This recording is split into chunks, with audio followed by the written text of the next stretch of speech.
Welcome, everybody, to another live show. If you're watching this on the replay, welcome to the replay. Today is a really fun show because we get to talk about our movie because it finally came out. So, Disclosure finally came out on YouTube yesterday. It came out on this very channel. So, if you haven't watched it yet, make sure you head over to the bottom of your screen and click on the channel and look for Disclosure, the short film. Today we have a really cool group of people hanging out with us, talking about the movie and about other questions that you might have. If you have filmmaking questions, just throw those out as well. Even if you're not here live and you show up later, we will answer your questions in the comments down below. So just leave us a comment and I'll answer it, or I'll get one of these guys to come back and answer it. But let me introduce the panel of folks that we've got here today and how they were involved in our film. Up here this is my left, but it feels like you're on my right, Jeffrey, because of the screen being weird. Jeffrey Bigger, who plays Dr. Townsend. Jeffrey is an actor operating here out of Colorado, and absolute pleasure to work with. Jeffrey, welcome to the show. Thank you for having me. It's great to be here. Yeah.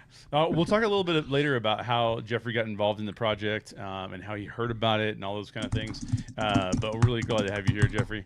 Also here is Mr. Josh Taylor. Josh Taylor, if you ever watch the show or watch any of the live shows that we do, Josh Taylor is around on here every once in a while. Yeah, exactly. He's around.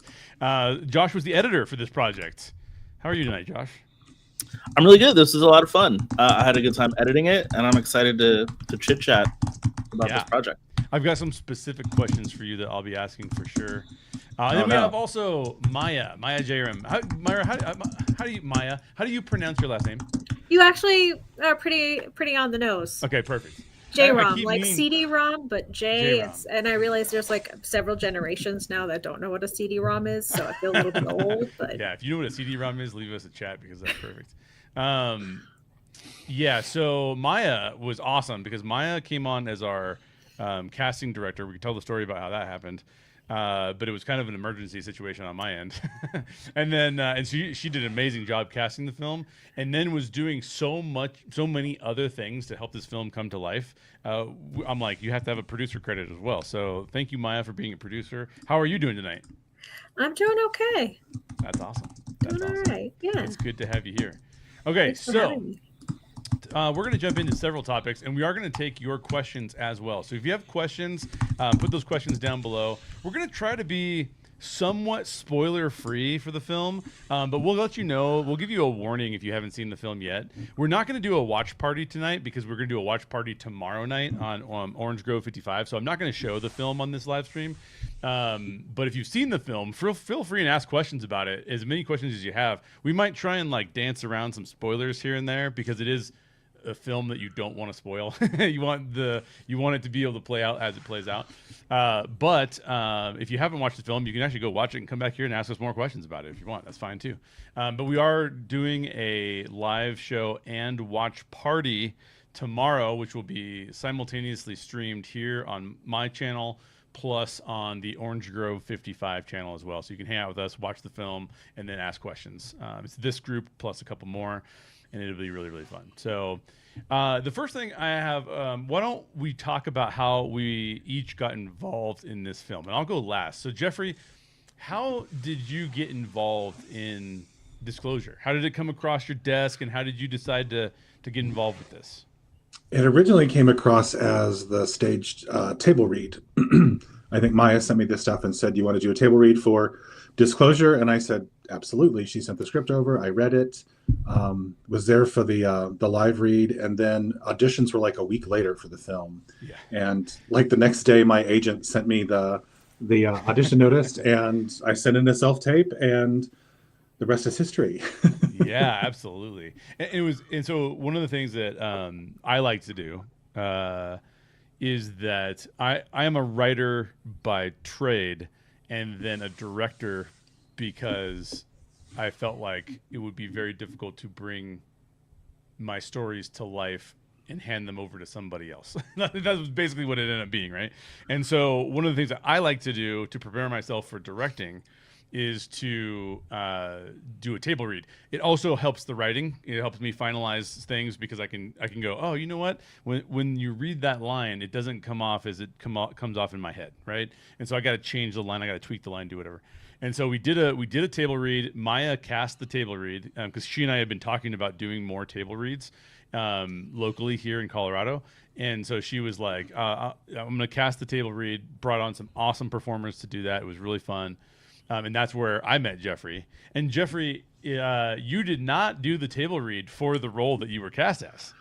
I didn't. I did the table read for the general, and actually did my audition for the general as well. And then when it came back around for the callbacks, you had requested the general and Dr. Townsend, and so I did a callback for both of those. So, yeah. But as I was listening, I remember listening on the day of the table read, and I was like reading the character description. I'm like, I really like Dr. Townsend. Like, I think there's a lot there to dig into, and so I was really excited when the callbacks came through. That was one of the things that was listed. That was really a nice surprise. Yeah, that was really cool. And so Jeffrey did great as the general. So the question might come up is like, and we might talk about this a little bit on this show because Jeffrey and Maya and I have already talked about it a little bit, and it'll be interesting to get Josh's take as he's editing as well.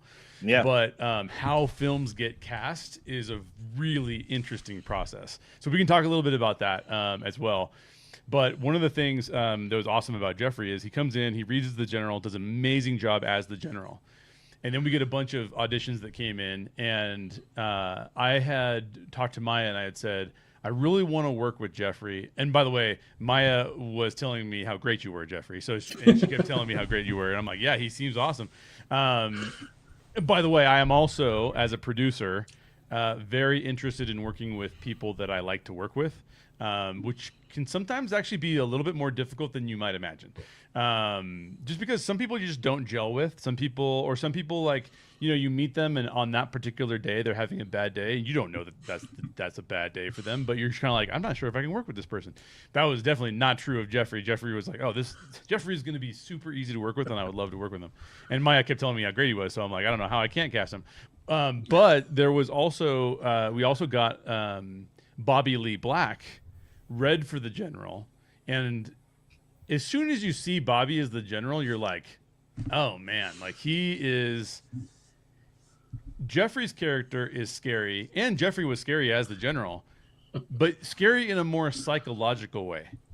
And when you look and you watch the Bobby Lee Black play the general, it's not psychologically a problem. It's a intimidation, physical presence kind of problem. And I was like, oh man, it's hard to cast for that in general. And since he just had it, I was like, well, what other roles? And I remember after you did both on the callback, you did both roles, Jeffrey.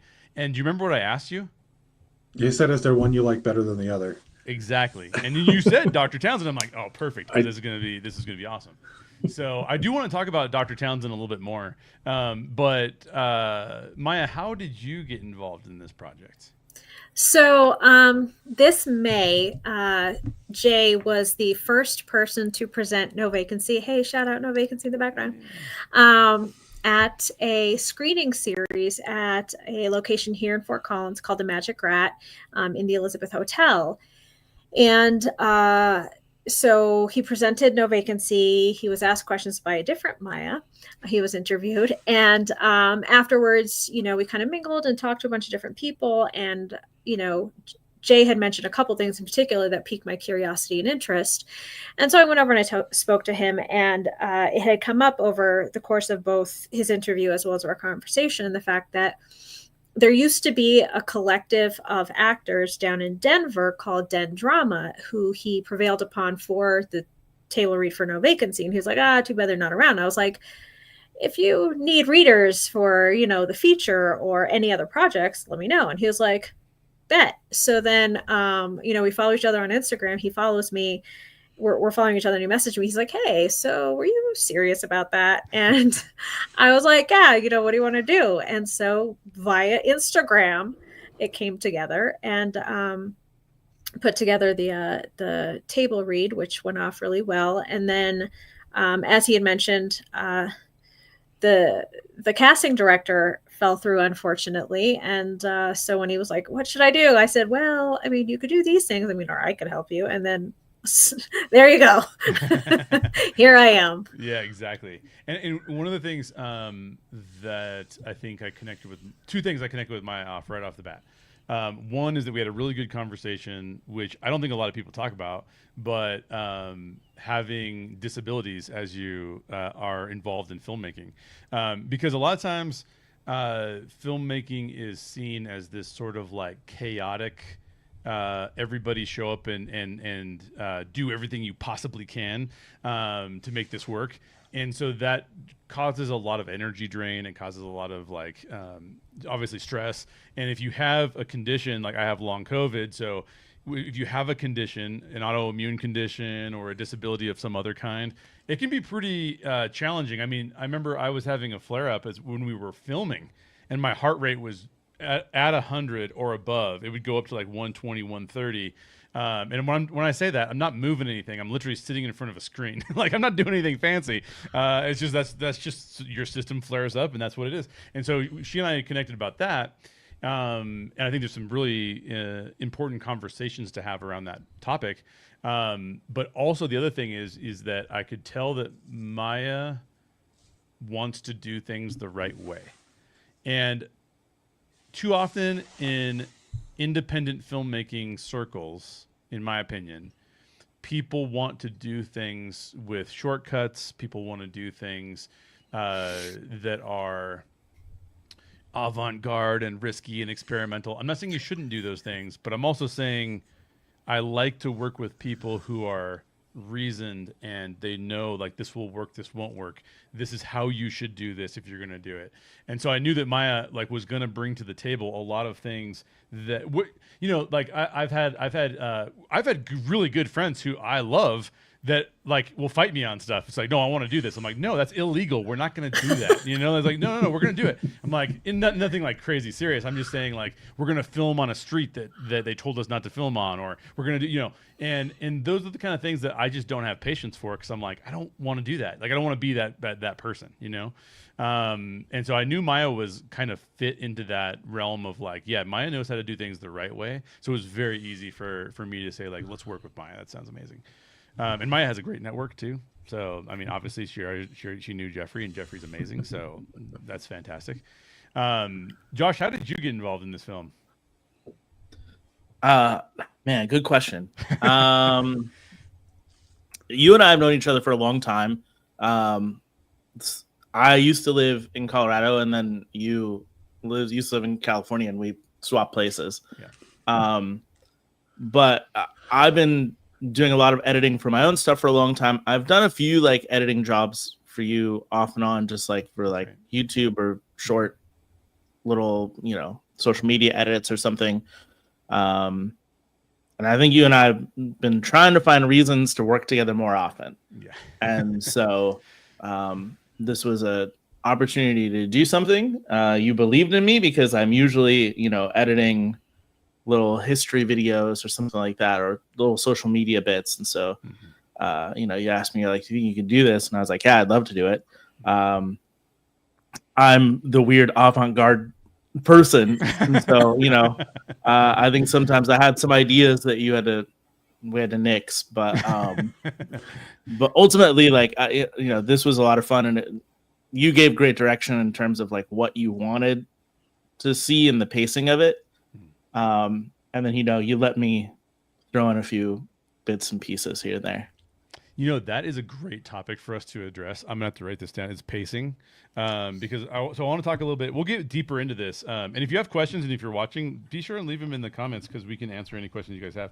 But one of the things I would love to talk about is I would love to talk about pacing. I want to talk a little bit more about casting, and just the experience of like what it's like to this is an experience that I've never had because I don't act. But for Jeffrey, for you to explain to us what doing self tapes is like, and some of the way that you view them, and Maya too, because Maya's an actress.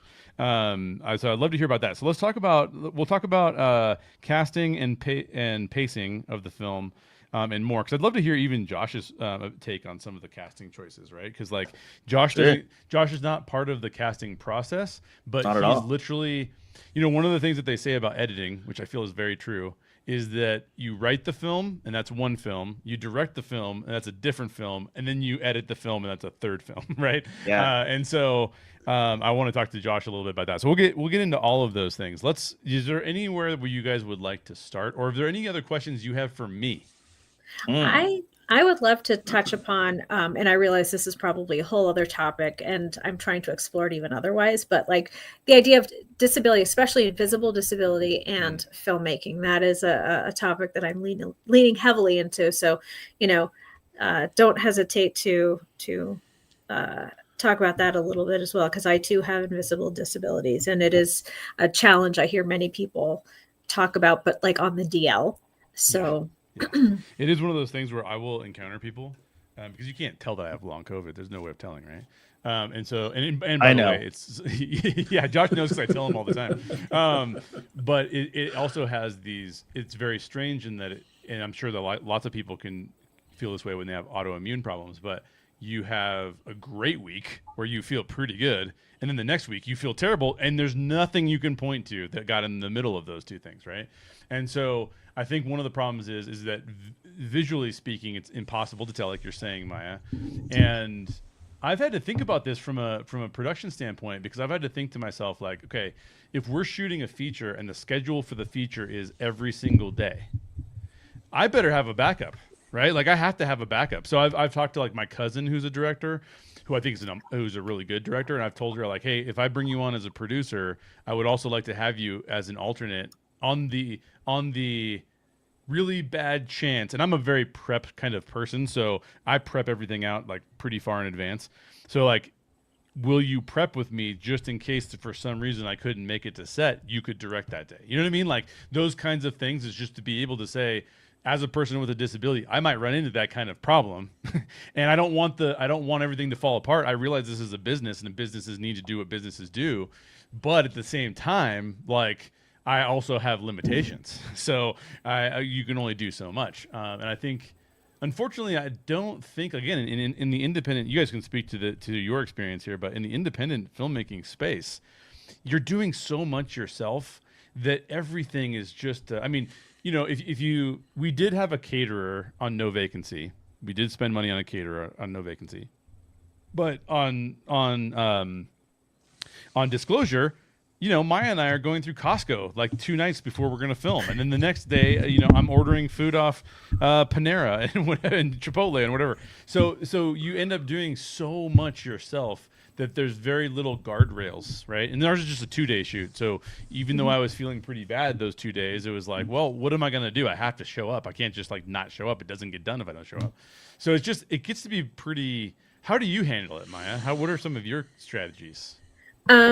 Yeah, I have myalgic encephalomyelitis, aka chronic fatigue syndrome, and I have no idea what's going to cause it, how bad it's going to be, how long it's going to last.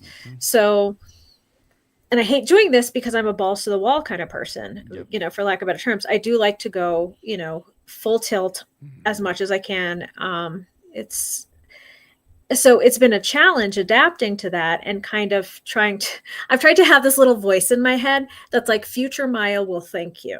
Present Maya's not happy about this, right, but future Maya will thank you. So like pacing myself, like I'll look at my calendar. I used to be able to do 8 hours of meetings back to back to back, 4 days a week. Now I'm like, I can do 2 activities and anything more, I'm pushing it. Yeah. And that too, the activities, it's like, okay, is this going to be emotionally or mentally taxing? Is this going to be physically taxing?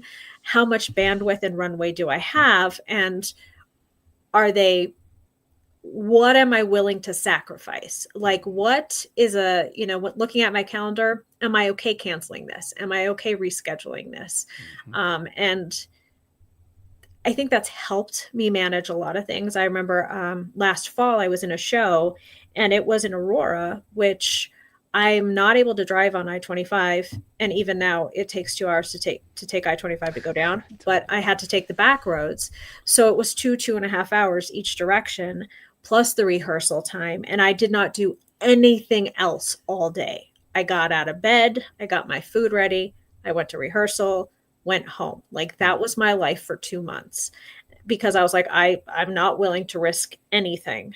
to screw things up for the people on set or on stage or whatever. So it kind of feels, it's frustrating and kind of limiting, but also it's the reality of the thing. And I think what was really great when I was in that play is how incredibly supportive the crew and the cast were.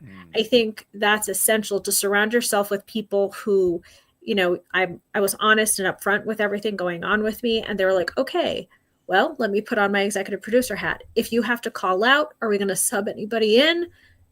No, we'll just cancel that performance. That's fine. Well, you know, and so making sure that I was with people who were understanding, and I think is also really important. And like you, I try to prep as much as possible. So when push comes to shove, it's easy to just slot the thing in and make it go, because you don't want to be giving yourself more to do the day of the shoot than necessary. And I mean, that's what pre-production is for. If you build these things in, and I firmly believe that it lends itself to the idea, the aspect of universal design. So I think people with disabilities should be involved in a lot more planning and preparation, because by virtue of the fact that we have these limitations, we have developed efficiencies that can help the system be more effective. And unfortunately, we don't get included in those conversations. And as a result, things become stymied and slowed down and become just these unwieldy things. Whereas our lived experiences are already informing how we function in the world. Why can't that be a benefit to filmmaking? So those are some really good points. Well, you and I will have a longer discussion about this in the future, because this is a great topic.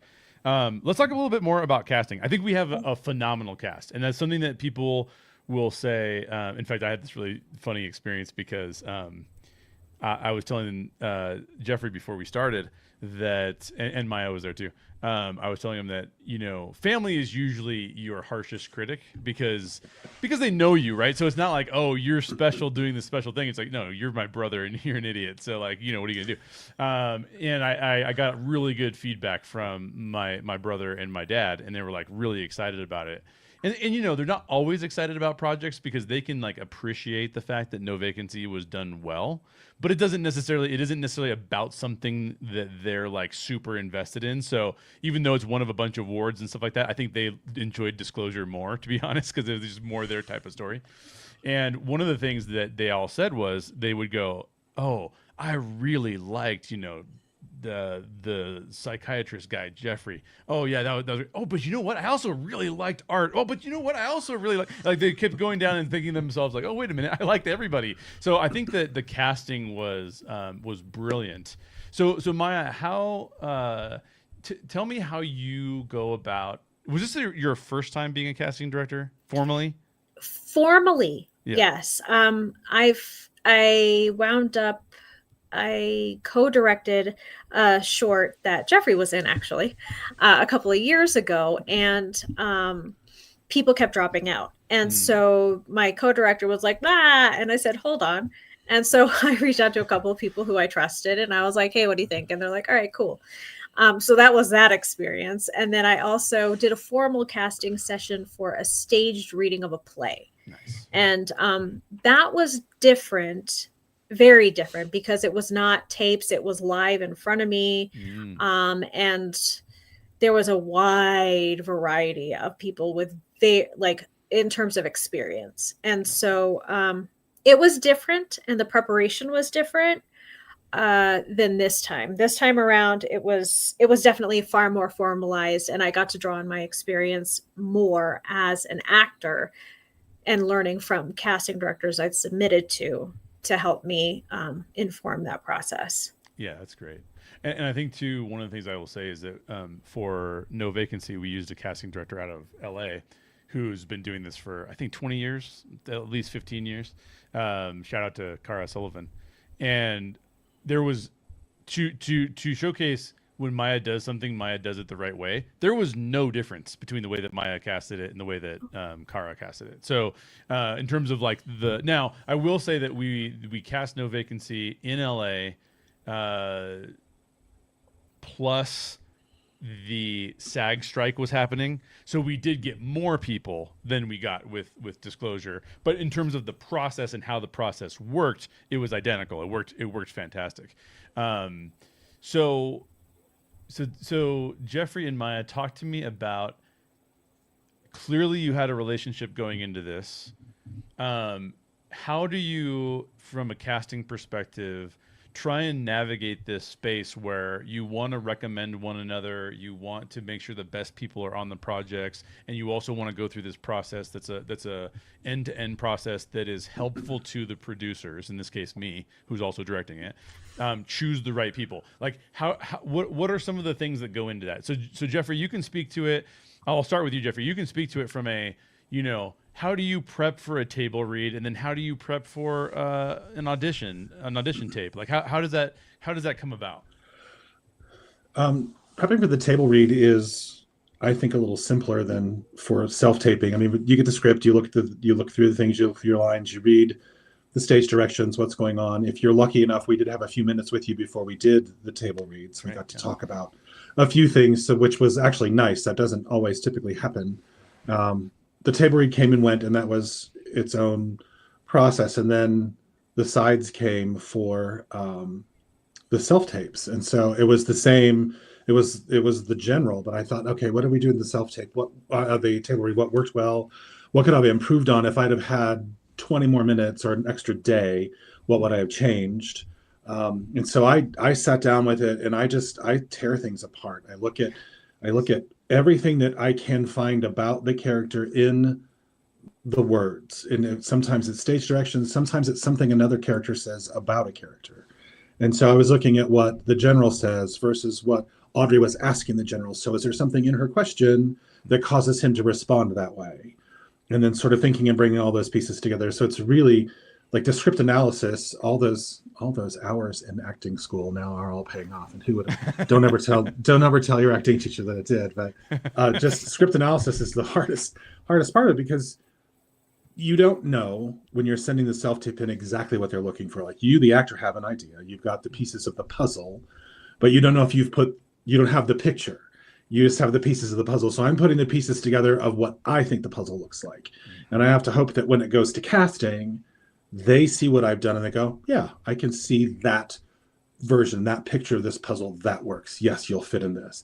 And sometimes it comes down to something I know, just as small as a gesture, a look, those things that puts one actor in front of another actor. So, you to do your best and do what you think, find a perspective, find a voice, your voice for that character, give it to casting full-throated, and hope that you've given them exactly what they want.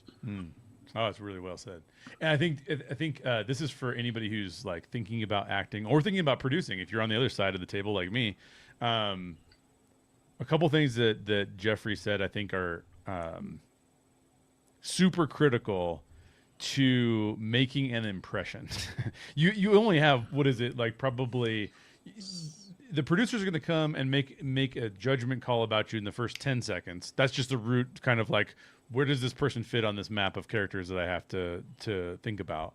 And then after that 10 seconds, they're thinking to themselves two things. At least I think to myself two things. I think to myself, wait a minute, did I get the first impression wrong? Right? Because you can sometimes get the first impression wrong. Sometimes you think you think, here's how it works, and I'll walk you through the actual thought process of casting in my head as a producer or as a director.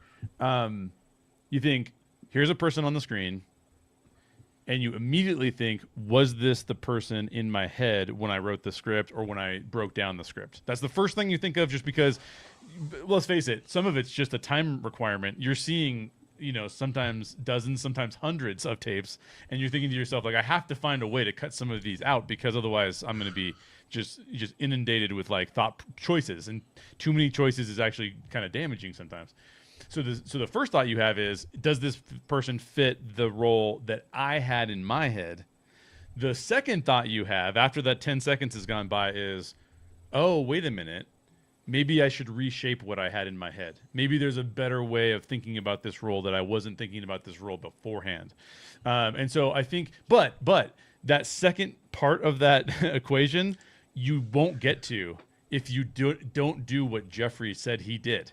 And like you might get lucky, okay? You might get lucky, and you might just be perfect for that role, and it's just like one of those like moments that people talk about where I got discovered doing this thing. Yeah, but more likely, the other people that you are also auditioning with. I don't like to say competing with because I feel like that sets up the wrong kind of vibe. But the other people who are auditioning for the role that you are auditioning for, if they do what Jeffrey did and they break down the script and they come to the table with a take, that is going to be so meaningful, especially if you're working with me, who actually wrote the script as well. So I care deeply about this thing. If you just show up and you're kind of like, oh, what's this page say? Yeah, oh yeah, that's right. This. I'm going to be like, do you even care about this work? And by the way, if you don't care about the work, it's not likely we're going to do something meaningful together if you don't care.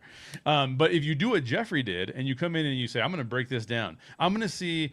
Why would he answer the question this way? I mean, this is such a pro level thing to say from Jeffrey's standpoint. If somebody asked the question this way and I answered the question this way, what happened between us? Like that, like in this case, it's an interview, but you could look at it another way of like, I'm playing across from this other character and they said this way and I respond this way. Well, why? Why would I respond that way? And what makes that character more interesting in those moments? And so I think Jeffrey did a fantastic job on all of his auditions. One of the things I loved about, and I would love to hear your opinion on this too, Josh, as an editor who gets to come in and see like not only what happened. So we had an audition and we said, Jeffrey's the guy. And then we come in and we actually do the actual day of shooting and we figure out how to make that work as best we can. And then you get it on your desk. I would love to hear the things about Jeffrey's performance that you really resonated with. So what did you think? Sure. What did you think about? Yeah, I'll happily praise Jeffrey. Sure. So the thing about this film, right, is that it is pretty static in terms of camera movement for the most part. And so you have to figure out like what is going to make this exciting is going to be showcasing personalities. The goal, is trying to juxtapose different styles of people, right? So when you talk about the general, right, when you go back to Bobby playing the general, he's very stoic, very stern, very straightforward.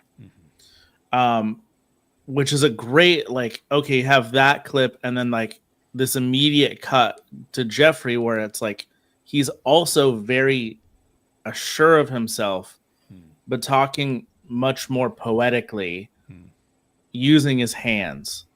The facial changes and maneuvers of his neck, it's like, oh, okay, the personality here's coming out, which allows it to then, move to the next person who can be a little bit more guarded. Like when you go back and like you look at somebody who like Kelly playing Dr. Sherer, like she's much more reserved. Her hands are down on the table, talking kind of straight to the camera. So it's nice to see like those characters play against each other, even though they never meet each other. Right. And so, having Jeffrey on board, like there are moments that I actually wish I would have been able to keep in the edit. There were lines that we cut that I wish we would have been able to keep in the edit because obviously we had to keep it rolling, but there are moments, especially moments for a lot of the characters where the personality comes in between moments, in the pauses, in those moments right after a line read.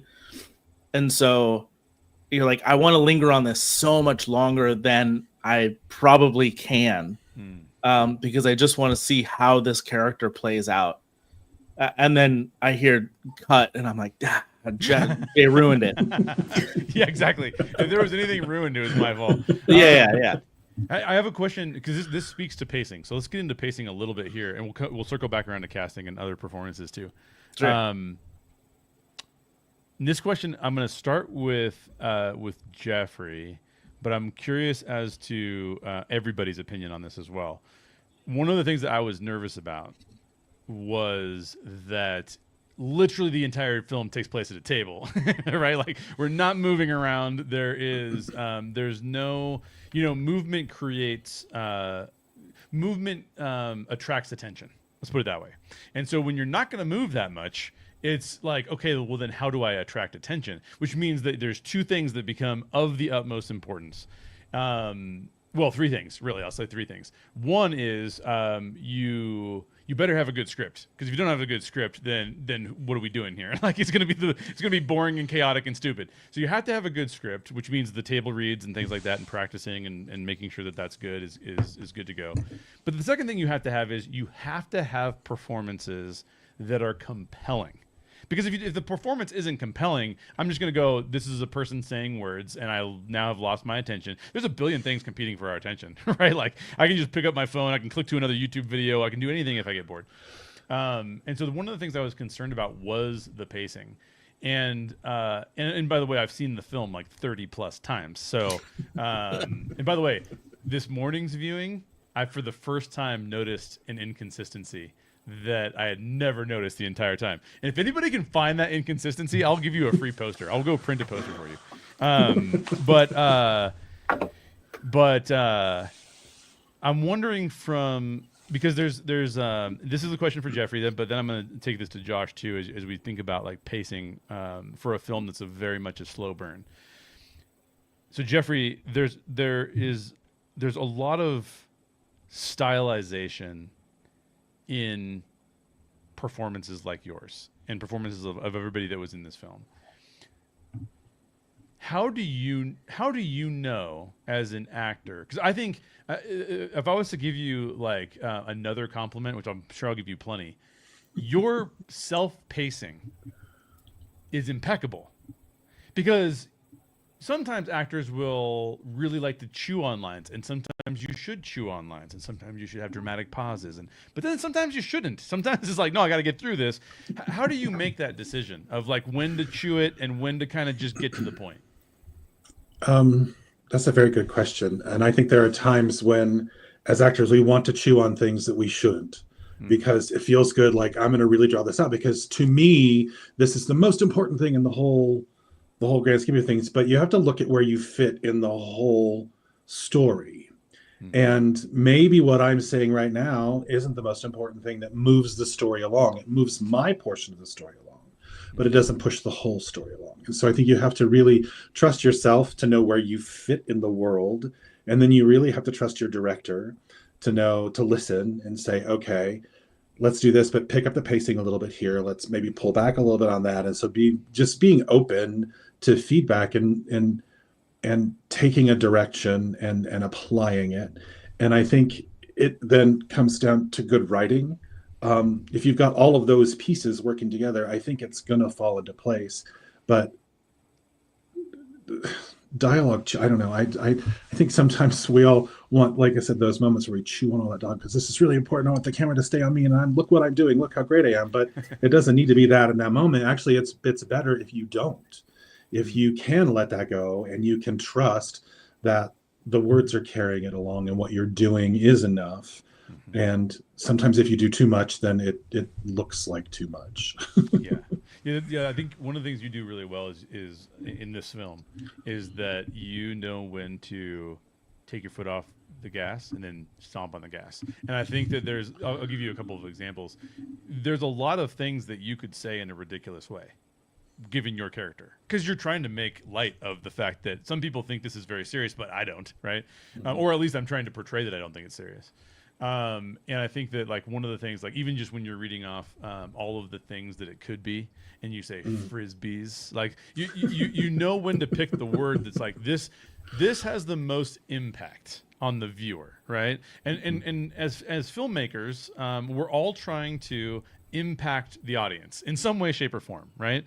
And so I think that one of the things that you can do as a performer that I'm saying Jeffrey does really well, and you can actually go back and watch Disclosure with this intent in mind, is that like, why did Jeffrey pick to emphasize the words that he picked to emphasize? Why did he pick to speed up here, slow down there? In all of those choices, in my opinion, I literally, as the director, don't think that I would come in and change a single reading of them, right? Because I'm like, no, every inflection point was the inflection point of that particular section of dialogue that was the right inflection point, right?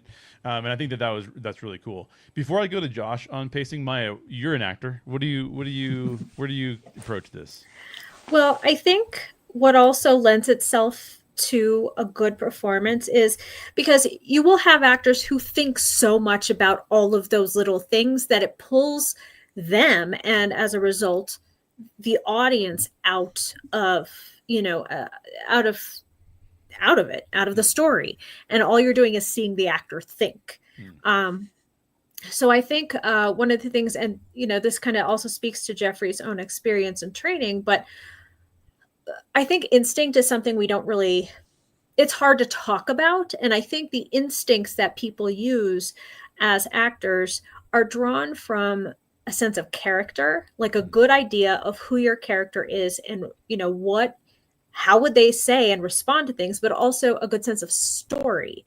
So understanding your character's role in the greater scheme, because if you understand that, you would have a better idea of I don't need to be chewing the scenery here. This is not a focus on me moment. The objective, and it maybe not even conscious, but I think that those are two things that also helps make performances better. So, it really is just a sense of character. And I don't mean an intellectual analysis necessarily. Sometimes that is part of it. But again, you'll see the thinking. It's just understanding deeply within you. This is how this character responds. This is how I feel about my circumstances, the person or people in the room, where I've come from, where I'm going. All of these things are kind of intrinsic and built in if you've done the proper prep work. And then also, again, understanding that I'm in this scene, I'm just something that this character is responding to, or vice versa. I am not the be all end all of the story. So yeah, that's really, really, really critical. That is why I don't do this, by the way, and I don't want to do this because this is like way too intense. But that's why David Fincher does over 100 takes of stuff, right? Because he wants you to forget that you're saying words, and he wants you to just say the words. In other words, you now are emoting the words as opposed to thinking through the words and then saying them out loud, right? Now, I think, I think that that's a little bit ridiculous, but I mean, he's one of the best directors that I can think of, so I probably shouldn't criticize him. But it also is a really expensive way to make movies because that's a lot of takes. We would not have been able to shoot in 2 days if we had done 100 takes. Josh, I'm thinking about pacing, and I'll speak to pacing a little bit too as a director, but as an editor, what were some of the most important things that you were thinking about in regards to pacing the film? Without giving anything away, like this is a film that is taking place over the course of a certain amount of time period, like a day, but within the confines of our 15 minutes, we are jumping time, right? Time passes or whatever. So we had to make sense of how do you show that without just saying like, a block comes up and it says 2 hours later. That's boring. Right. So like you had to do that. At the same time, I feel like you didn't want to, right? We don't want to emphasize it. Like there's no real like, oh, if nobody gets that, that's fine. What's important is being able to linger with these characters, get to know them long enough, and then, give some kind of reveal at the end that makes sense of why you would want to know these characters, why they matter. And so you have to always kind of keep that in mind, despite the fact that, I want to sit there and watch Jeffrey tap his finger for like 3 minutes, because, but like, there is a give and take, right? I want to give those personality moments enough, and then be able to continue to tell the story enough, because there's this, scene. I always think about it because I'm like, I think this is the worst editing idea you could have ever had. There's this movie from a few years ago called A Ghost Story, which I think is actually a very good film. Casey Affleck plays a ghost. He's like wearing a bed sheet the whole time. But they spend it's got to be like 3 or 4 minutes, just a still camera of Rooney Mara, who plays this like wife. He dies, right? So she's grieving, and she's just sitting on the kitchen floor, eating a pie from the tin, and it's just 3 minutes uncut, and like it doesn't like it tells part of the story, and it feels depressing, and I'm sad or whatever, but I don't remember anything else from that film because it's such a distinctive idea to have. So it's like I don't want to take away and be like, this is the only thing I remember is 3 minutes of Jeffrey tapping his finger on the table while he intensely looked at the camera. You know, like I want people to take away a big reveal. I want people to take away like this, like, I get it. I get why we've made this. And so I'm always keeping that in mind. Yeah, that's really good. That's a really good example too. I was watching, I watched The Shining for the first time a couple weeks ago. So Kubrick, obviously, you know, people say phenomenal director. Maybe not the best to work for, but when this work shows up on the screen, it's good. And then the other one I watched last night was Weapons, just because it's spooky season, so why not watch something spooky? And on both of those films, it's really fascinating to me because from a writing perspective, you think to yourself, okay, I have an economy of words on a page. And that's generally speaking going to be anywhere from like 80 to like 130. If you're going, you know, there are films made for like 170 pages, but like that's probably too many pages. But there's this whole like interpretation of like how much time is it going to take on a page versus how much time is it going to take filming this in the room versus how much is this going to be cut down to at the end, and like what are the important parts of that story to emphasize at what times, and how long do I need to get through things. And two things occurred to me as I was watching The Shining and Weapons. Horror or suspense has this added benefit of silence that causes an emotional response in the audience that some other film genres don't really have, right? Like if you were to show somebody, let's just pick like Independence Day, right? And all of a sudden in the middle of Independence Day, it's a scene of people walking through hallways for 5 minutes. You'd be like, let's shoot some aliens. Like, what are we doing here? Like, you know, but when you're walking through hallways and at the other end of another turn could be something horrific, the audience just keeps building this sense of like, I have to release this anxiety that you're generating in me, right? And so different films are intentionally paced at different amounts based on what kind of genre it is, what the expectation is, and all that kind of stuff. One of the things that I'll say from a writing and a directing standpoint that occurs with the pacing of disclosure that I would encourage anybody, if you've seen it, watch it again and see if you notice this. Notice how we actually showcase all of the people sitting down at the table for a pretty long time. It's like a good 30 seconds that people are sitting down at the table. Why are we doing that? Well, we're doing that because we're starting out with, you don't know who these people are. They haven't opened their mouth to speak yet. And you're just getting a feel for like, what exactly are they doing in this room? Why are they in this room? What's going to happen in this room? And we have the luxury of saying like, you can sit 30 seconds through that because it brings up the question in your mind of like, who are these people and why are they sitting here? It also just so happens that we're playing a little bit. In fact, Summer, who will be on the live stream tomorrow, told me that her mom was like, is it a documentary? Because she'd only seen some of the trailers. and we were playing with that, right? We're playing with like, maybe you're sitting down and maybe you're about to hear real people talk about their real life UFO experiences, right? And so we had the luxury of kind of playing with that for a little bit.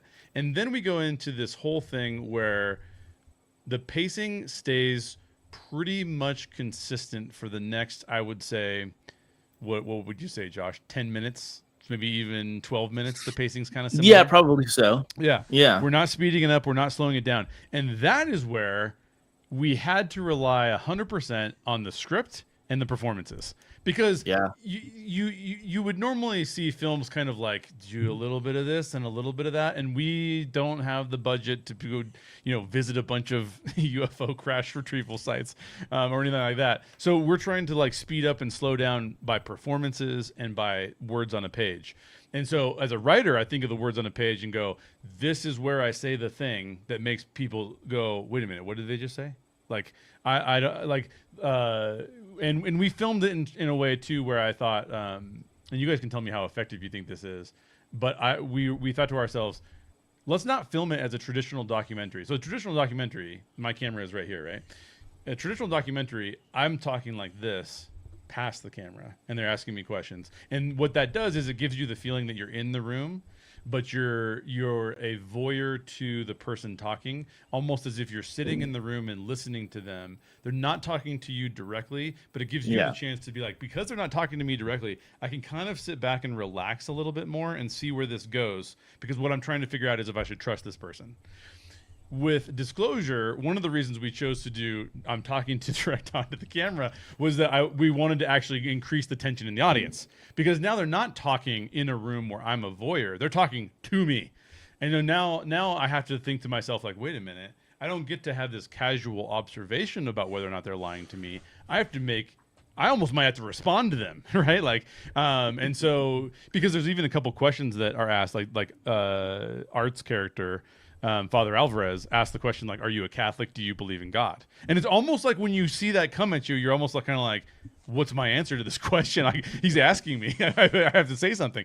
And I think so that's one of the ways that we control what I would call a form of pacing from a directorial standpoint is, how are we sitting in the room with these people and what tension is rising in me because of the way that I'm shooting it, right? So that's one way that I try to adjust pacing. The other way that I tried to adjust pacing a little bit was by having the intercuts to, okay, we're in the interviews and then we're now out of the interviews and we're observing two people talk about the interviews.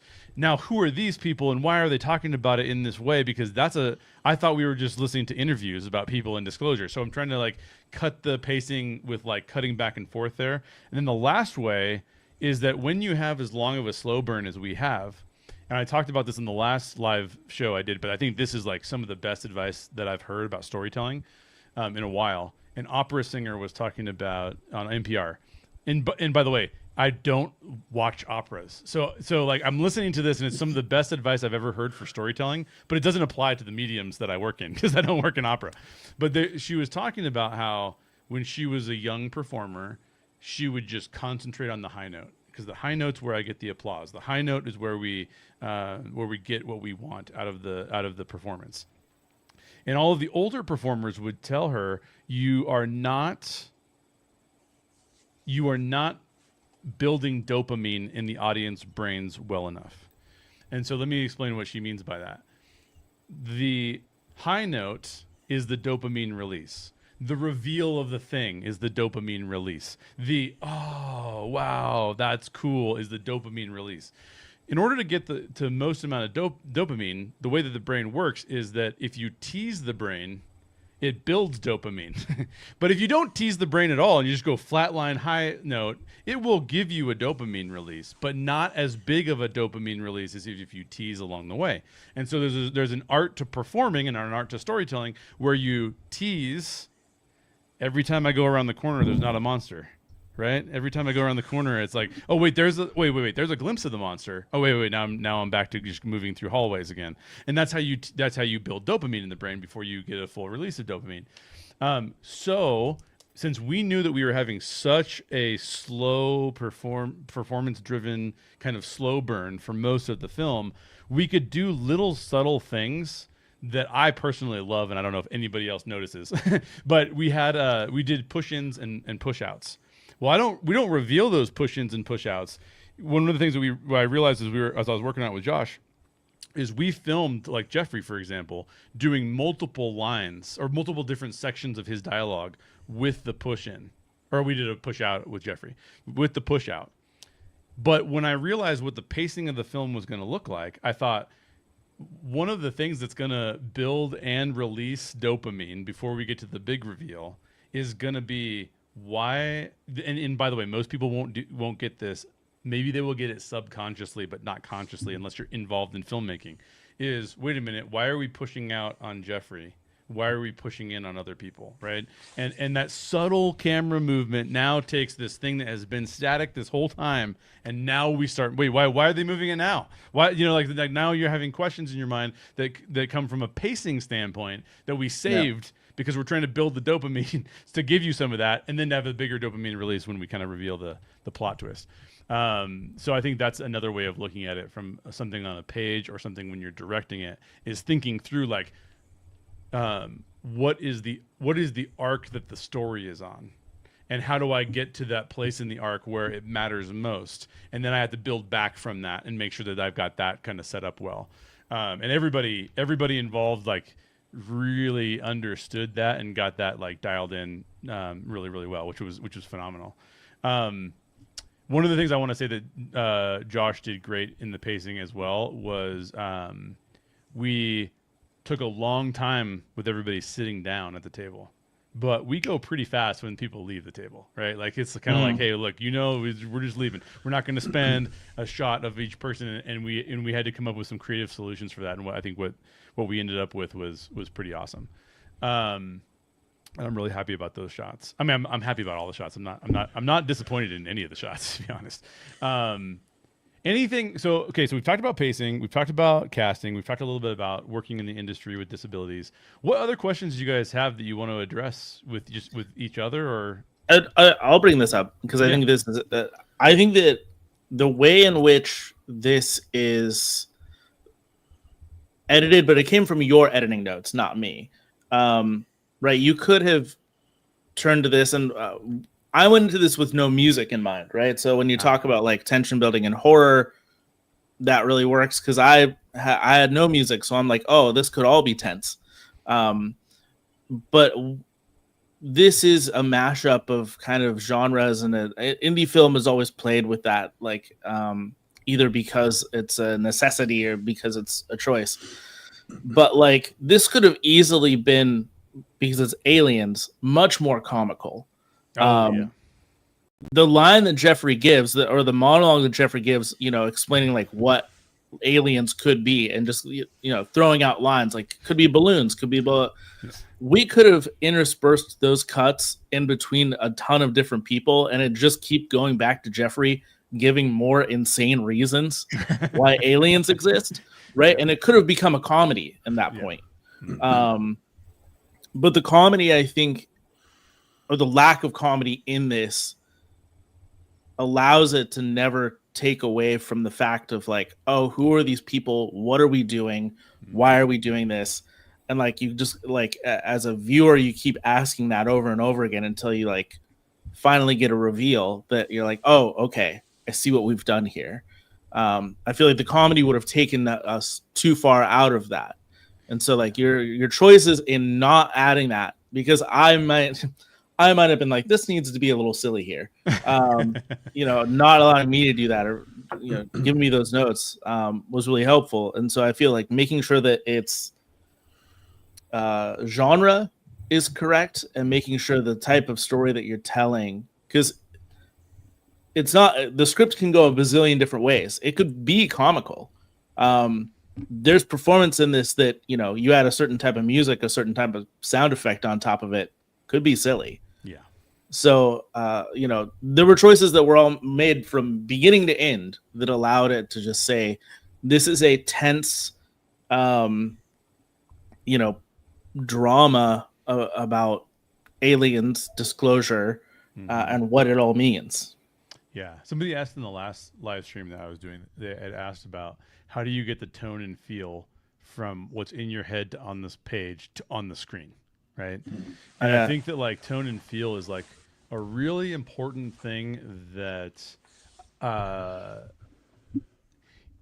you have to ask yourself, at the heart of this story, what am I trying to showcase is true. And I think you can take comedy and say some really truthful things that in a comedic way, and it still works because it's true. I think in this case, the reason why comedy would not have worked is because I listen to all these people on all these podcasts talk about this issue. And to them, it is not a joke. To them, it is like a lived experience. It is a question about where humanity comes from and where humanity is going, and if we're alone.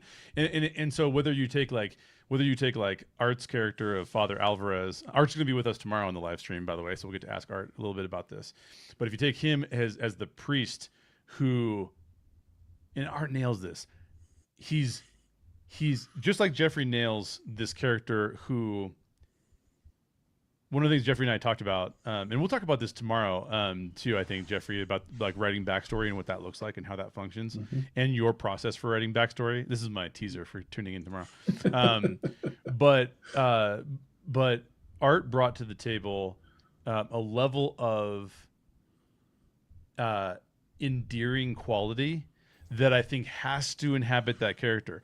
It's not like we all think to ourselves, it's particularly if we're not Catholic, right? We don't think to ourselves, based on what we know about how the Catholic Church has behaved. Now, this is not anything against Catholics. Don't hear that. But in terms of how the Catholic Church has acted politically throughout its history, with some of the things that they've covered up throughout their history, it would be very easy for either a performer or for me or for somebody involved to be like, let's poke at the Catholic Church a little bit here and make this character look ridiculous. But if you listen to enough of the priests who are really endearing and really care about humanity and are trying to bring about their perspective and not do so in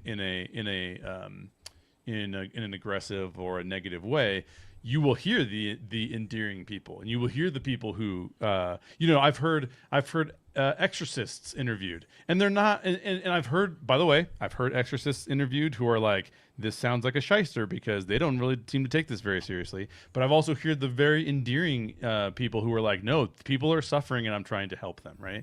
And I think that what Art does is Art brings this character to being a fully realized character who really does care about the answer to this question and has a very specific perspective on how to answer that question. And let me speak one real quick to conflict, is that when we hear Art, we kind of go, and this is because I've heard people like on podcasts giving Art's kind of thought process, or I should say Father Alvarez's kind of thought process, is, oh, that's a really approachable, interesting way of thinking about that I've never thought of before. So let me listen some more. When you hear somebody on a podcast talk the way that Dr. Townsend, Jeffrey's character, talks, you go, you're just making fun of people. Like you have an opinion, you have a take, and it is to kind of demean the people. That is a real take, and that is truthful because that exists in the real world. So that's why Jeffrey did such an amazing job with his performance. But the reason we do a push in on Art, and the reason we do a push out on Jeffrey, is because that is the sense we are getting, is that I recoil from Jeffrey because I feel like with Jeffrey, and Jeffrey has a really cool element of his backstory, which actually makes this even like more diabolical. But I recoil from Jeffrey because I do think that there are mysteries of the world, and he's telling me there are none. I do think that there are questions that need to be answered, and he's telling me that is not true. Whereas with Father Alvarez, even though we may not agree with Catholicism, he's saying, I have a perspective, and I want you to come into my perspective and think about my perspective. And so we make these choices just because from a pacing standpoint, but from a conflict standpoint, if I juxtapose Jeffrey versus Art and how they're approaching their characters, that builds conflict, because now I am, as the audience, having to go like, well, which one do I actually believe is more correct in this? And why would I believe that, right? Now, the story is not necessarily about that. You can believe whatever you want to. We're not telling you how to believe. The story is about something slightly different, which is a spoiler that I won't reveal. But I think all of that makes it more compelling and more interesting. And I think that the editing choices that Josh is making to showcase, like, when do we cut. There's Art gives a passage of scripture of the Bible. And it's a long passage. And one of the things we talked about was like, hey, there's one line in there that we can ditch. There's one line because it's kind of augmenting the previous line. We can cut that out. And we did. And I'm sure somebody watching this will be like, wait a minute, isn't there another line to that Bible verse? And it's like, yes, there is. But we were trying to get through that section. And I think the point was taken. And so, you make some of those choices. But yeah, I mean, I think that everybody did an amazing job. And I do think that there's a lot of, one of the things that I'm always looking for as a storyteller is there conflict, and is the conflict earned? And I can do a whole show about this. I'll just say Breaking Bad, if you watch that show, it is earned conflict. And what I mean by that is it doesn't go from like 0 to 100. It goes from talking to the opera singer perspective. It goes from 0 to 1 to 3 to 4 to 3 to 6. It takes you on this journey.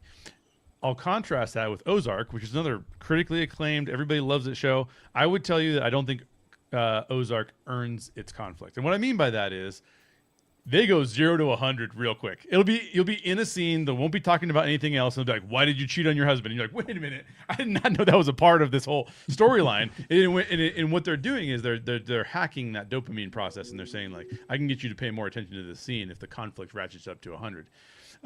Which is not my preferred way of storytelling. I like the earned conflict, slightly more conflict.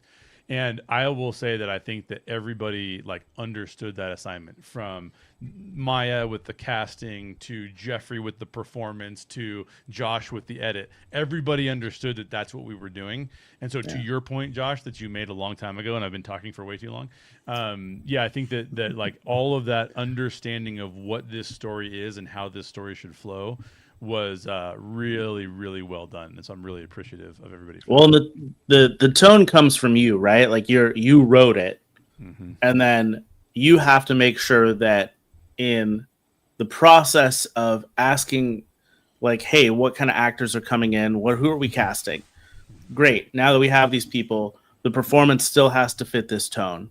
Cool. Now we got that on film. Do we have the right kind of camera angles and everything that's going to fit that?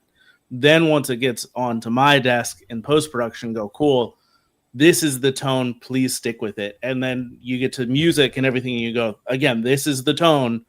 It has to go through the whole process, because if one person doesn't get it, then you lose it completely. Yeah, I'm glad you said that, because Sam Diaz, who did the music for No Vacancy and has also done the music for Disclosure now. Now I have a poster I can point at. I can be like, oh, here's Disclosure. One of the things I talked to him a lot about was, I said, we have to manage tempo really well in the music, because if the tempo, so there was a couple. Sam is amazing, by the way, and it does an amazing job, and I love the soundtrack. I think it's amazing. But some of the earlier drafts, there were like, it was a little quicker at first, and then it kind of slowed down at the 10-minute, 12-minute mark, and then it kind of picked up again. And I said to Sam, I said, my concern with that is I'd actually rather have you go slower earlier, because what I don't want to happen is I don't want the viewer to be sitting here and at the point where they've been listening to people be interviewed for 10 minutes straight, all of a sudden slow down. I don't want people to go, oh, wait a minute, this is just going to be another 5 minutes of interviews, which it isn't. But what I need to have happen is I need that tempo. If you want to slow it down in the beginning, you can, but I don't want to slow it down in this section, because this section is the section that if anybody's going to start to drop off, I feel like it's going to be here. And understanding where you're at in that story and being like, no, stay with us a little bit longer. You know what I mean? Like, you have to do it from the script, but you also have to think about it from a music standpoint, right? And so I think that Sam was able to manage that really, really well. And I think the final cut of the film does a really good job of pacing that music. I did have a couple. Oh, maybe I'll ask this as a question. Do you think there should have been of anybody on the call? Do you think that there should have been any other elements? Like, I heard from some people, like, not people who have seen the film, they haven't seen the finished film, just beforehand. They were thinking, like, this is a lot of talking. You should put in, like, you know how Oppenheimer has, like, they'll do, like, the swirling, mists of nuclear energy. And, like, you should interrupt the film and put some of those things in there. Do you have any thoughts about that as, like, a use of visual language to augment what you're doing? So first of all, I have very strong opinions about Oppenheimer, and they're not good. Oh, really? I mean, Oh, my opinions are good. This is going to be another podcast, Maya, because I love Oppenheimer. I fell asleep and I woke up and I was like, did I miss anything? Because it doesn't seem like I did. Yeah. I want to hear what you say, but I have to tell you this joke because someone on Twitter said this and it's hilarious. Okay. I've never seen a movie so good about whether or not someone will lose their security clearance, which is basically what the film is all about, right? So anyway, sorry. Go ahead. I think visual elements like that in particular would have pulled us out of the story. Mm-hmm. It would have been extraneous and unnecessary. One thing that I was kind of surprised at, having been at the table read and having read the script and then seeing the final product, I expected there to be more triptych of the interviews. I don't know how you would have pulled that off, unless you had people just sit there for longer chunks of time. But mentally, because I had seen it, that's kind of like what I expected. And it really only shows up later. So that was the only thing that I was like, wait, what's happening? It's not happening the way I thought it would. And so, but that was just because I had all of that previous stuff. I don't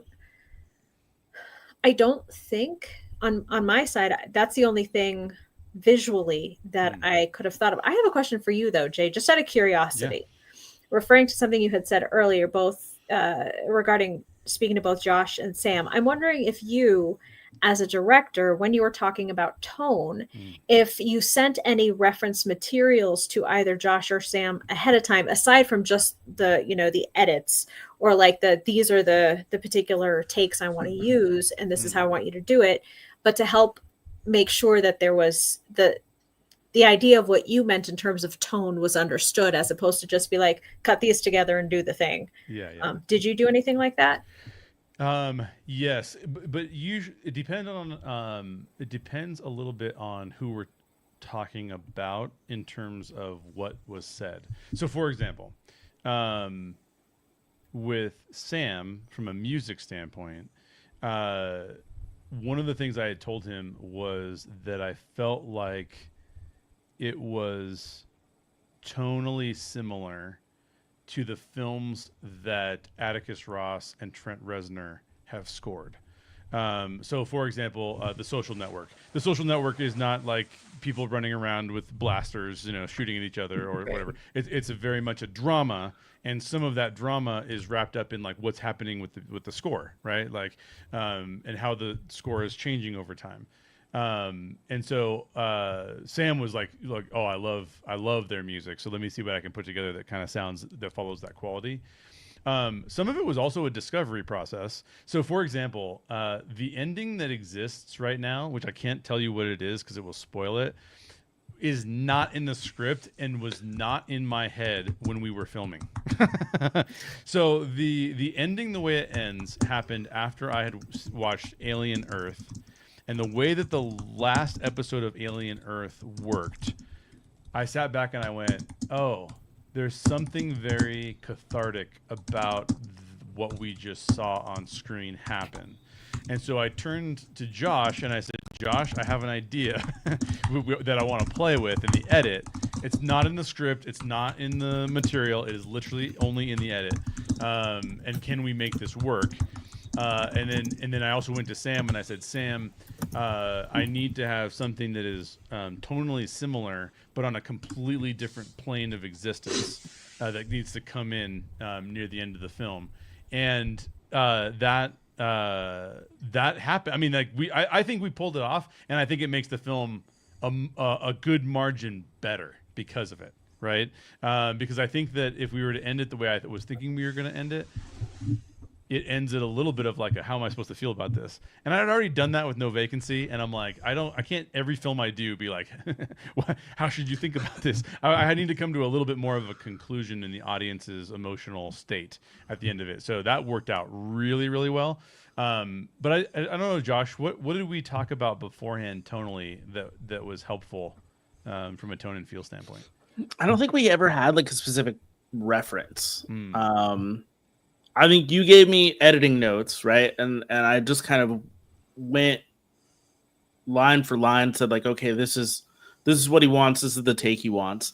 and then I just started piecing the puzzle together.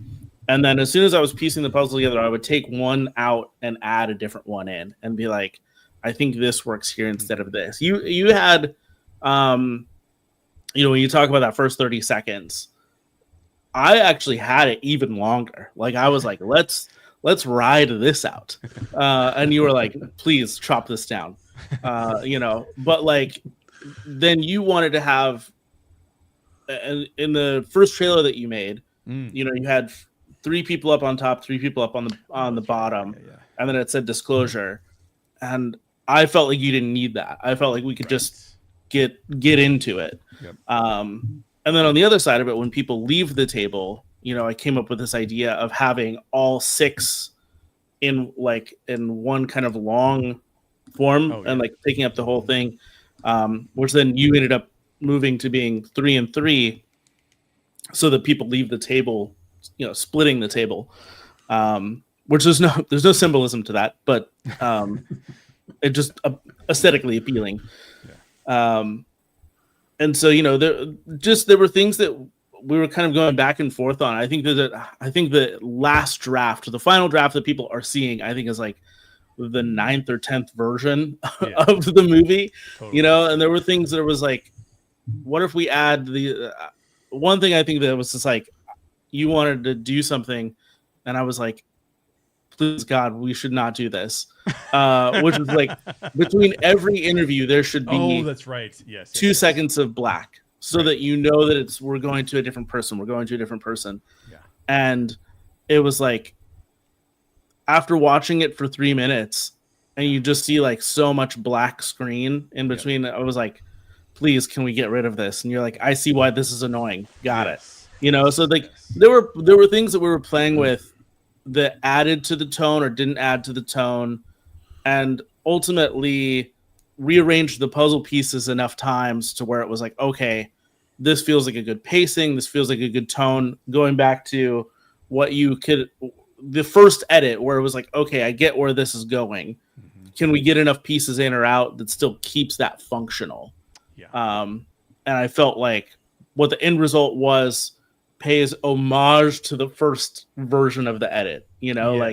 Whatever the first version of the film was that I gave you, this is a tribute, but the kind of tribute you want. You were 100% right with the too much black space between the.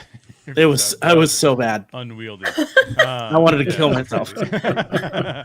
But I thought that was interesting, though, because as the film went along and we got to know the characters, and you talk about the transitions and you talk about the black between, I thought it was interesting that as we got to know the characters and we knew their voices before we saw their faces, we would hear someone talking and still be holding on the character before, which I thought was amazing, because we were able to connect in with that character, still seeing what they're thinking while hearing the next person come in, which I thought was really effective with pacing as well as the film kept going.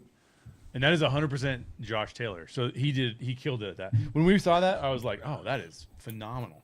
It did what I wanted, which was I wanted to linger on characters more, because I felt like you could read people in their eyes, but I still needed the pacing to keep moving. So being able to watch as you're staring into the camera, with your finger tapping, knowing that your impatience for this interview is weighing. Meanwhile, you're hearing, the next character talking. You're like, okay, we're gonna move to them eventually, but those 2 or 3 seconds are just crucial for having this kind of finality to each person as you were going along. Yeah, it was awesome. Yeah, totally. Yeah, I love that part of the edit. That was great. You guys are making me think of something else I was going to talk about. Oh, I know what I was going to say. One of the things that's nice working with Josh is that he and I talk about movies all the time, and so I think that like I might have felt the need to give Josh a lookbook or something. But one of the things that he and I have been doing very intentionally over the course of the last probably 18 months is that we have been watching classic Hollywood movies. So not always the same movies. He and I aren't always watching the same movies, but a lot of time there'll be crossover to where we'll jump into a discussion about Citizen Kane, And in my head, as I'm thinking to myself, is like, oh, the other short film that I've written in this universe that I want to shoot next is a light play, the way that Orson Welles is playing with light in the newsroom scene in Citizen Kane. Well, Josh and I have had that conversation already, right? We've already been talking about what that newsroom scene is doing and the reason it's doing those things. But also one of the things that I kind of watched a little bit. One of the things I was really concerned about was how little camera movement I was planning to do, and so I actually watched 12 Angry Men again, and I think 12 Angry Men. Yeah. It's not the same style, but it is stylistically a lot of people talking in a room. And so how do you deal with a lot of people talking in a room? Considered one of the best movies in film history, by the way, of just a lot of people talking in a room. So you can have people just talking in a room and create drama from it. Like, it's possible to do. And I think so I think that there's some visual language that Josh and I are so closely we don't like all the same stuff, don't get me wrong. Like we don't agree on all the movies that we watch.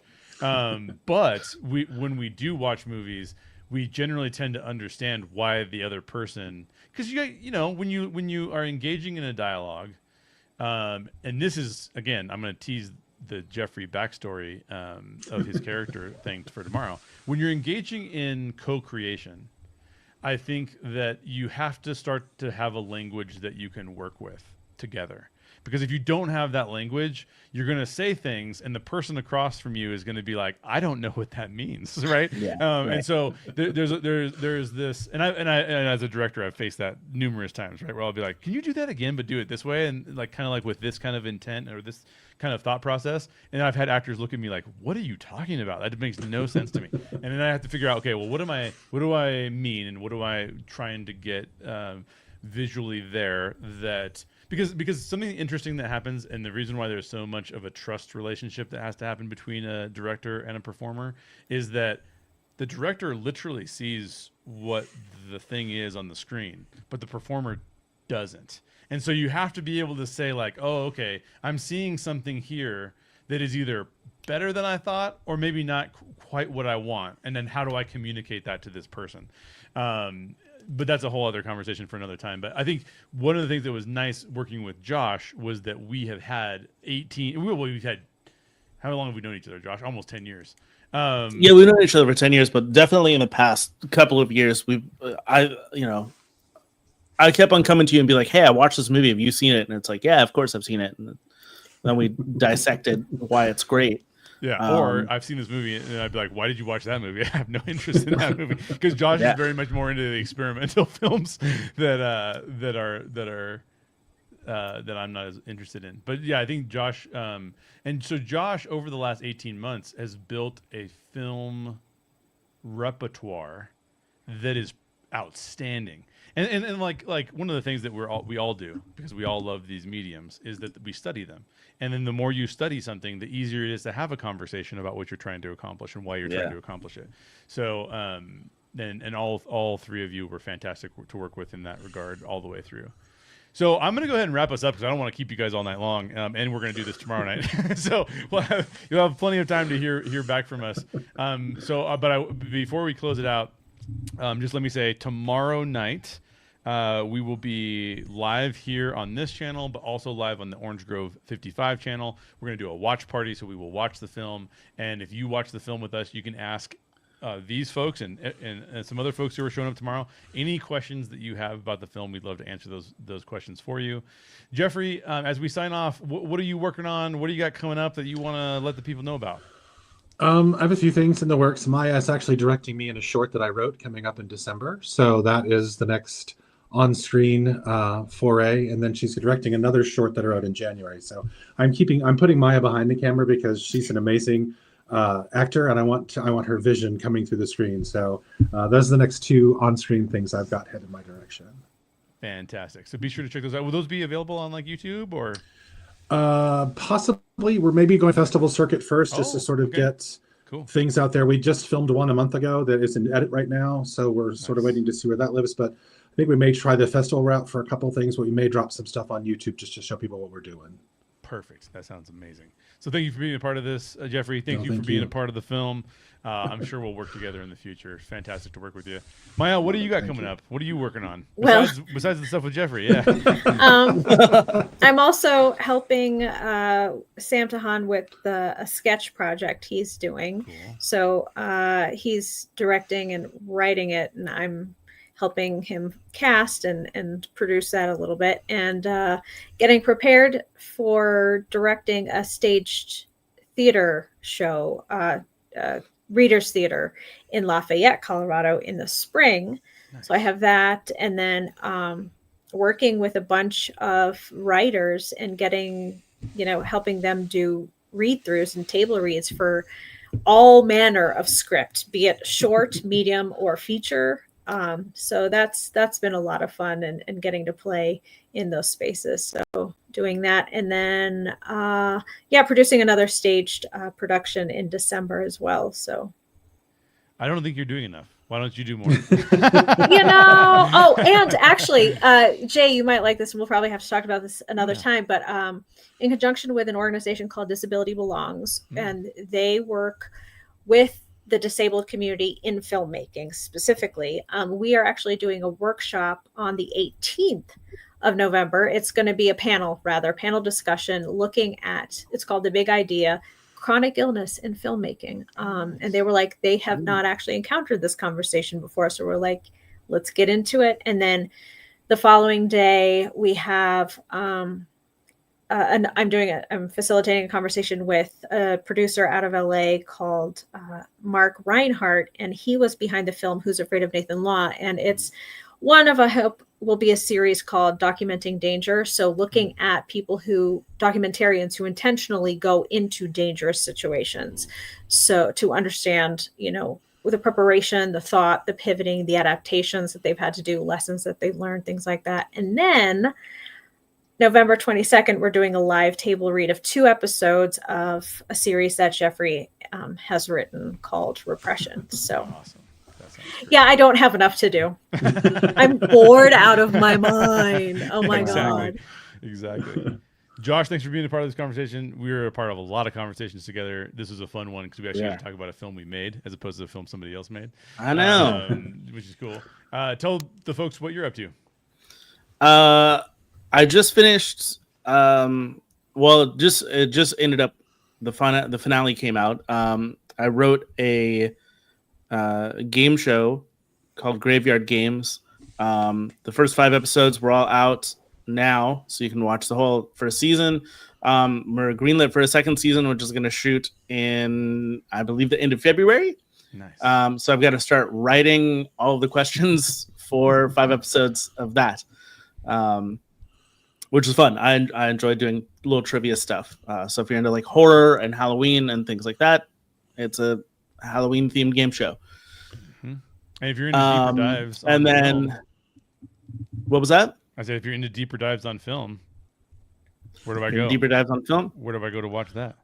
Well, Modern Mouse on YouTube. I'm jumping back in actually starting now. So November, as you're seeing this. So I'm hopefully going to have one video out a week. Every other week, I'll be doing the animated 100 list. So I'll be watching and talking about a new animated film every other week. And hopefully in time, creating a top 100 ranking of animation. And then the weeks in between that will be much more deep dives into actors' lives or films or like different scenes and things like that, history behind certain topics. And then I'm doing a larger series, and Jay kind of knows, like I have like an ongoing series of history videos that are probably like 30 minutes or so long that also feature like a narrative. So I'm also like writing and shooting actors in LA that kind of fit it. I always bring up, like, I think my favorite video I've done so far is a video about how drug culture influenced the Muppets. And then to do that, I also have a friend who does puppetry in LA. And so I I fake bought drugs off of a Muppet on a street corner right off Sunset, to kind of, add little interspersed moments into the video. So there's different stuff like that I'm going to start shooting as well. The next one is going to be about how Disney never wrote romantic men well. So that'll be a whole nother big episode, and in that one I'll be going on really bad dates with people as well to prove my point. That's awesome. I love that you're elevating the Muppets. You don't understand. Like, they're not talked about enough anyway. Oh, I will talk to you a lot about the Muppets. So I love that. Yes. I kind of feel like you're not the first person to buy drugs off a Muppet, but I don't know. I'm not sure, but I've done it. Yeah. He told me literal grass. Perfect. That seems like what you buy from a Muppet. Well, thank you guys for doing this. The stuff I got coming up is I am going to be looking for a rep and pitching feature films, because both No Vacancy and Disclosure are proof of concepts for feature scripts that we have. So two different that's films. what I'm doing next. What's that? Two different films, not the same film. Yeah, two different films. Yeah, two different films. And then I do have another short that I'm hoping to shoot next year. That one was a little bit trickier, so I wanted to learn how to shoot on the iPhone. We didn't talk about shooting on iPhone at all, but maybe tomorrow we'll get into that a little bit. But yeah, check us out tomorrow. We'll do a watch party on the Orange Grove 55 channel, and the Orange Grove 55 channel, they are really fun because they are not filmmakers, and so they ask all kinds of fun questions that this conversation was all about filmmaking. They will ask us about that and probably what we think about aliens. I mean, they'll ask us all. Sure, yeah. So this is much more inside baseball tonight. Yeah. This is much more inside baseball. So thank you guys for joining me, and check us out on the Orange Grove 55 channel, and right here tomorrow we'll do another live show and a watch party. Hope you enjoy Disclosure. If you haven't watched it yet, please go watch it so that we can have spoiler discussions as well. All right, everybody. Have a good night. Bye. Good night. Bye.